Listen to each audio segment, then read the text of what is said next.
Have you ever stopped to wonder why your earliest years seem to have vanished? Before you turned 3, you had already experienced countless firsts. You entered the world, looked around with brand new eyes, recognized the sound of your mother's voice, tasted your first meals, learned to walk, and spoke your first words. Yet none of those moments remain in your conscious memory. It's as if the opening chapter of your life was erased. Many people believe the explanation is simple. They assume your brain was just too immature to remember anything. But modern neuroscience tells a much more surprising story. Your brain wasn't failing to record your experiences at all. In fact, it was capturing far more than most people realize. The mystery isn't why memories were never created. It's why they disappeared. It's fascinating to realize that forgetting isn't always a flaw. Sometimes growth requires letting go. Just because you can't consciously revisit those moments doesn't mean they weren't meaningful. Every invisible step helped shape the person you are today. Comment 1. If you've ever wondered what your very first memory really was. More than a century ago, Sigmund Freud introduced the term infantile amnesia to describe this strange gap in human memory. For years, people assumed babies simply couldn't form memories. Research eventually proved otherwise. During the 1980s, psychologist Carolyn Rovi Collier conducted a clever study with infants. She attached a ribbon between a baby's ankle and a mobile hanging above the crib. Before long, the babies discovered that every kick made the mobile move. They quickly learned the connection and enjoyed repeating it. When the same infants returned days later, they immediately began kicking again, showing they remembered exactly how the game worked. Even babies only a couple of months old could retain that memory for several days, while older infants remembered it for weeks. These findings revealed something remarkable. Babies are fully capable of learning, storing information, and recalling it. The real puzzle is that those memories eventually fade so completely that adults cannot access them anymore. Our minds are far more capable than we often imagine, even before we can speak or walk confidently. The earliest lessons of life don't always stay as stories we can retell.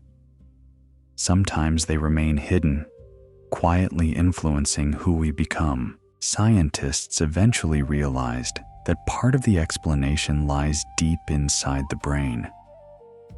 A small structure called the hippocampus is responsible for turning experiences into lasting memories. It transforms ordinary moments, like celebrating a birthday, talking with someone you love, or walking through the rain, into mental episodes you can revisit years later. In adults, the hippocampus works closely with the prefrontal cortex. Together, they organize, store, and retrieve personal experiences. But during infancy, this network is still under construction. The communication pathways between these regions haven't fully developed, and important areas responsible for processing new memories continue maturing until roughly ages 2 to 4. As a result, an infant's brain can temporarily hold new experiences, but struggles to preserve them in the durable way an adult brain can. That explains part of the mystery, but only part of it. Sometimes the answer isn't that something is missing. It's that something extraordinary is still being built. The brain is like a house under construction. While the foundation is growing stronger every day, it isn't yet ready to preserve every detail of what happens inside. What researchers discovered next completely changed the conversation. In 2014, Neuroscientists Sheena Jocelyn and Paul Franklin proposed a bold idea. They wondered whether the very process responsible for building a healthy brain might also erase its earliest memories. During the first years of life, the hippocampus creates enormous numbers of new neurons through a process called neurogenesis. These fresh brain cells are essential because they build the networks that will support learning and memory throughout adulthood. But there may be a hidden trade-off. As new neurons join existing circuits, they reshape those pathways. In doing so, they may disturb the very connections that were storing earlier memories. To investigate this possibility, the researchers studied mice. When they artificially increased neurogenesis in adult mice, the animals began forgetting information they had previously learned. When they slowed neurogenesis in young mice, those mice retained memories much longer than expected. The findings suggested an unexpected conclusion. Babies don't forget because their brains are too weak. They forget because their brains are growing at an incredible pace. Every wave of new neurons helps build a more powerful mind, while unintentionally replacing some of the fragile connections that held earlier experiences. Growth often comes with invisible sacrifices. Nature sometimes chooses long-term development over short-term preservation. What feels like loss may actually be the cost of becoming something far more capable. Comment 2. If this changes the way you think about childhood memories, imagine remodeling a house while you're still living inside it. Every improvement requires replacing old walls, rewiring rooms, and changing the layout. Your earliest memories weren't ignored. They were gradually overwritten as your brain expanded into the remarkable organ it would eventually become. Yet another mystery still remained. Even if the brain could preserve those memories, would there have been anyone inside to truly own them? Psychologists Mark Howe and Mary Courage argued that lasting autobiographical memories require something deeper than memory itself. They require a sense of self. Before children recognize themselves as unique individuals, experiences don't become part of a personal life story in the way adults understand it. One famous experiment illustrates this beautifully. Researchers place a small mark on a baby's nose and then let the child look into a mirror. Younger infants usually treat the reflection as another child and ignore the mark on their own face. Around 18 to 24 months, something changes. Children begin touching the mark on themselves, recognizing that the reflection belongs to them. This milestone closely matches the age when people's earliest lasting personal memories usually begin to appear. Here's the continuation of the rewritten script, picking up exactly where the previous part naturally ended. This suggests something profound. Before that moment of self-recognition, there wasn't yet a stable narrator inside your mind connecting one experience to the next. Events happened, emotions were felt, and the world was explored. But those moments weren't being woven into a personal story centered around me. That realization leads to an unsettling thought. If your earliest brain was constantly rebuilding itself, and if your sense of identity had not yet fully formed, then who exactly is the baby in those old family photographs? Is that truly the same person looking back through your eyes today?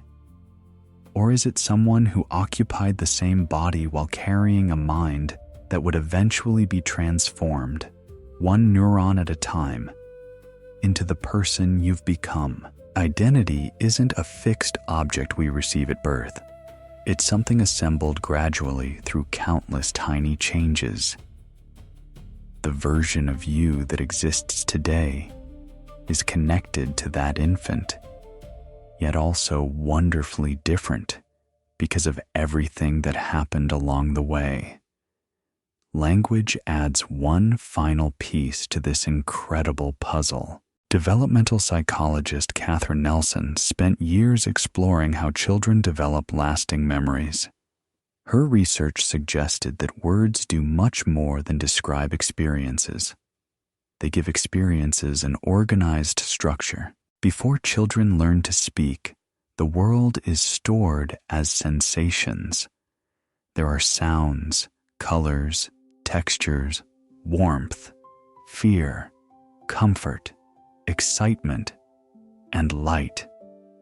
These impressions are real, but they exist without the framework needed to organize them into stories that can be recalled years later. As children begin talking, something remarkable happens. Conversations with parents about yesterday's trip to the playground or a birthday celebration help transform isolated experiences into connected narratives. Suddenly, memories have a beginning, a middle, and an end. Language acts like the framework of a building. Without that framework, experiences resemble water flowing through your hands. They're vivid while they happen, but difficult to hold on to once the moment has passed. Think about how often you remember something because someone reminded you of the story. Our memories don't grow in isolation. They become stronger when they're shared, discussed, and given meaning through conversation. Comment 0. If you've ever had a family member tell you a childhood story that you couldn't remember yourself. Researchers also discovered that culture influences how far back people can remember. Psychologist Chi Wong found that the age of people's earliest memories varies significantly across different societies.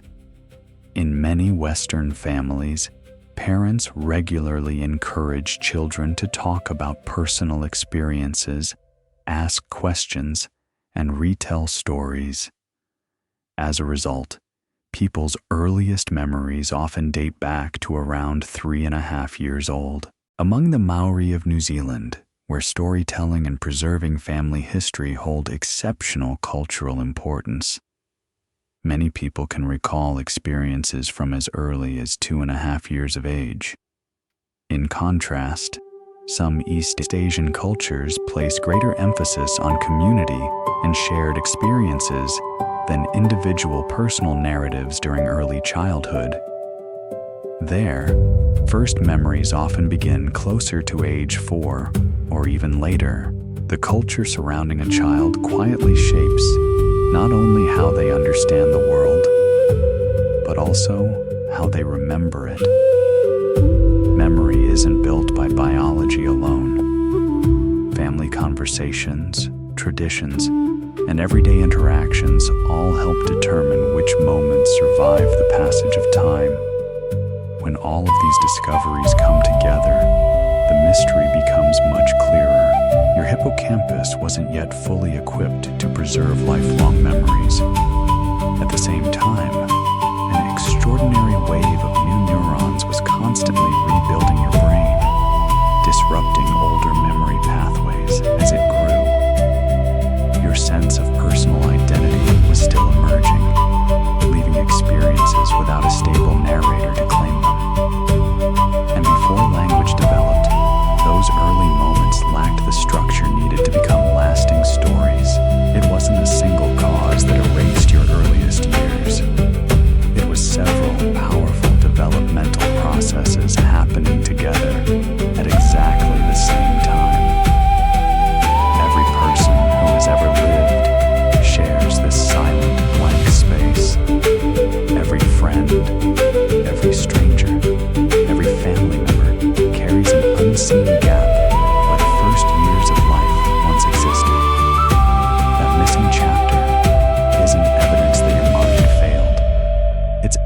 that your brain was accomplishing something even more extraordinary than preserving memories. It was building the foundation for everything you would eventually think, feel, learn, and become. Perhaps the greatest miracle isn't that we forget our earliest years. It's that from those forgotten moments emerged an entirely new person, capable of love, curiosity, imagination, and endless growth. The memories may have disappeared, but their influence never truly left. They became part of the invisible architecture of your mind, quietly shaping every decision, every dream, and every step you take today. Comment 1. If this changed the way you think about your own childhood. Someone else may have wondered about the